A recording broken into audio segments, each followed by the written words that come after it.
Hello guys, uh, how are you doing? I believe we are so okay.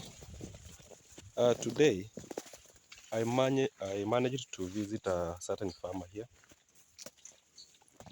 uh, where I wanted to look at how is the progress of his maize. And good enough, this is the maize, as you can see. This is the maize, and I believe, as I can see, as I can assess, this maize is doing very great. Um, when I tried to discuss with this farmer about this maize, the progress of this maize, uh, I realized one thing that this farmer top dressed the maize with the CN in the last 2 weeks, and as I can assess, it is really doing very well. But now that this farmer did an intercrop of maize together with beans, I advise this farmer, and it is my advice that let him do what? At the end of this month, as he harvested the beans, he should again top dress with either the CN or the. Actually, I have advised this farmer to actually do what? Use CN or the urea. And I believe at the end of this season, this farmer will really appreciate, will really appreciate. So as you can see, this one, this maize here, this one here is doing great as compared to this one. But you may ask yourself, why is it that this one is not doing well as compared to this? And as you can see, approximately they are in the same location, and I believe the fertility of this soil around here might be of same quantity or of the same percentage. But sometimes this happens, farmers, because you may realize that maybe either one reason as to why you may realize that one maize, two maize or three maize in the same location are not thriving well at the same level. One reason, maybe this person did what we call gapping. So you'll not expect that that maize that germinated early will be at the same level with this one that has been done what? Has been undergone gapping. So farmers, uh, the best thing this farmer could do, as you can assess, you see this place here, this one here, around this place here, this maize is still very small as compared to the other places. For example, let me show you. Uh, if you are very keen, that place somewhere there, that one, the maize is a bit at higher level as compared to this one here, this one. So as I was interviewing this farmer, he told me that he never planted this maize same day. So there is those that he planted uh, earlier, and this one planted some 2 days later. So you realize that this maize may not be at the same level. Uh, Now look. This place here, this farmer never did a hand digging or hand weeding, but he used coloper. He used what? He used coloper. He used coloper. So he controlled the weeds, as you can see. As you can see, he controlled these weeds. But I'm also advising this farmer that he can as well again use the coloper again to kill the upcoming weeds, as I can see here. As I can see here, he can use colopa. Now, this maize somewhere is thriving very well. So these are challenges to this farmer. So you realize that this shamba is not uniform. It is a challenge to this farmer, and I'm going to sit down with this farmer so that I can advise him well. One of the advices I would think of I can give this farmer is that as he plant, he makes sure that he uses one type of variety of maize. If it is DK, let it be DK the whole plot, so that the uniformity as it grows up maintains. Otherwise, you'll realize that there is some disparities, or there's some differences. Some maize are at a higher level, some are almost like, as I can assess, some maize like this one is almost flowering, almost at flowering stage, almost at flowering stage.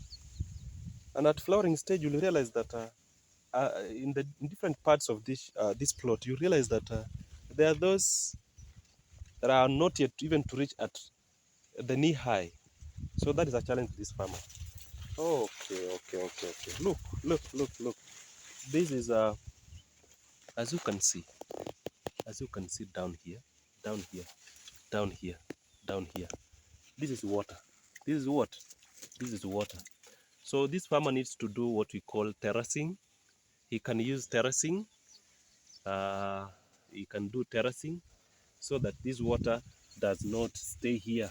So as this water stagnate here, it may end up interfering with the growth of this maize.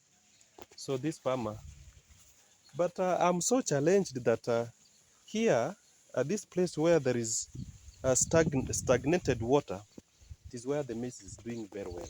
I don't know what is the secret about behind this. Now look here.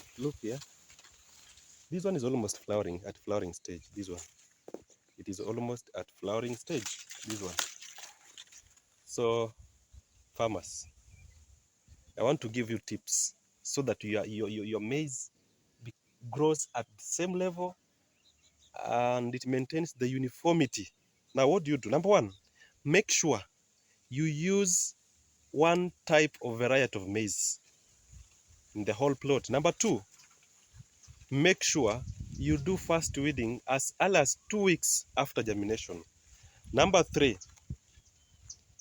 you can consider doing planting the maize together with the DAP, or you can consider doing a top dressing of DAP after 2 weeks of germination. Tip number four, the fourth tip, make sure that if you don't consider doing second weeding, you can use colopa. You can use what? Colopa to control the herbicides. And tip number five, consider doing a top dressing of either CAN or the urea. And you'll thank me later. So consider doing that, farmers. This will help you. This will help you. Now, as I was moving across this shamba, I realized that there is some hole here. It seems to be like a pond. It's not a pond, but when I was trying to ask this farmer, what is this? He told me that at some time back, there was a person who was trying to prepare some bricks. So as you can see, this water here, this was a hole that has been created when this person was trying to do what? To make some bricks. So do not get, sometimes this water here, the catchment here, this water can be of importance if at all you are so much creative. Now, let us proceed. So as you can see, This area here, it is a raised area, and you realize that this farmer used colopa to control the herbicides. Sorry, we call it herbicides or the weeds. This farmer used colopa. As you can see, he never did a hand digging. He used a colopa to control the weeds. So when I was trying to ask him, how as compared to hand digging and use of colopa, what is the best? He told me that when you use colopa, it saves on time. Number two, it saves on the cost. It saves on the cost. Number three, it is effective when you do it correctly. That is, when you do a good, you consider the instructions, the mixing of those, the chemical together with the water. So if you do that keenly, then it becomes very much effective. So farmers, now look here, look here, look here, look here. This one, look here, look here. This is beans, but as you can assess, it has yellow what? Yellow leaves. It has yellow what? Yellow leaves. These are the yellow leaves I'm talking about. Why is it that it is having yellow leaves? Either, number one, this might be done what? Might be caused by a disease. Number two, or a lot of water here. That is a lot of stagnated water here.